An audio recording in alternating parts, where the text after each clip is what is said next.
In Elizabethan England, the court was the vibrant centre of political power, social life, and cultural influence. It was more than just a royal residence. It was the heart of the Elizabethan government, a place where the Queen conducted her daily business, met with her advisors, entertained dignitaries, and engaged in the elaborate rituals of court life.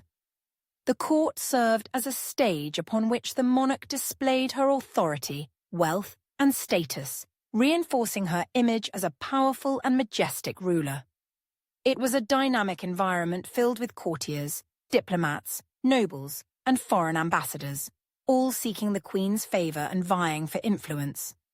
At the centre of this world was Elizabeth herself, who, as a shrewd and perceptive ruler, carefully managed her relationships with those around her.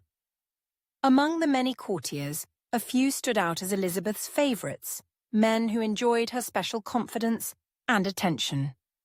One of the most prominent of these was Robert Dudley, the Earl of Leicester, a close companion of the Queen since her youth, and one of her most trusted advisers.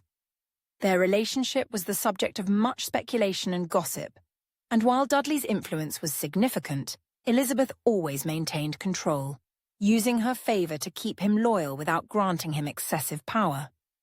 Other favourites included Sir Christopher Hatton, known for his loyalty and charm, and Sir Walter Raleigh, a charismatic courtier and explorer who won Elizabeth's favour through his wit and daring.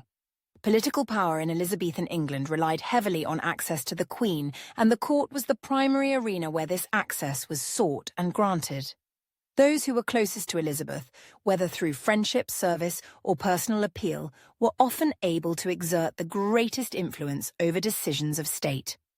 Ambitious courtiers, noblemen, and politicians all sought to be part of the Queen's inner circle, recognizing that personal access to Elizabeth was key to gaining power, securing positions, and advancing their own interests or the interests of their families. Elizabeth was well aware of this dynamic and skillfully used it to her advantage, ensuring that those who served her did so with complete loyalty. By cultivating an aura of mystery and unpredictability, she kept her courtiers on their toes, uncertain of where they stood and eager to please her.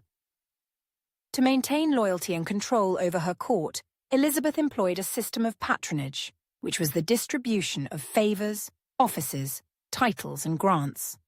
Patronage was a powerful tool that enabled her to reward those who were loyal or useful to her, and to ensure that key positions within the government, military, and church were held by those she could trust.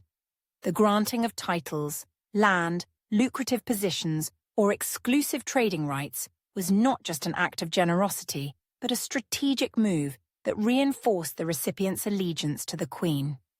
It also helped to build networks of influence and dependency, as those who received patronage often had their own clients and followers, creating a pyramid of loyalty that extended throughout the realm.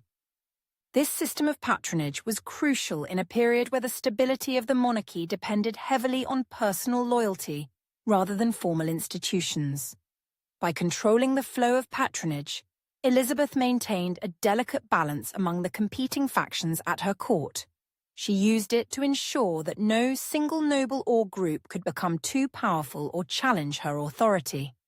Through this careful management of her court, Elizabeth was able to maintain her political dominance and secure her position as one of England's most enduring and successful monarchs, relying on the loyalty, ambition, and rivalry of those who surrounded her to sustain her rule.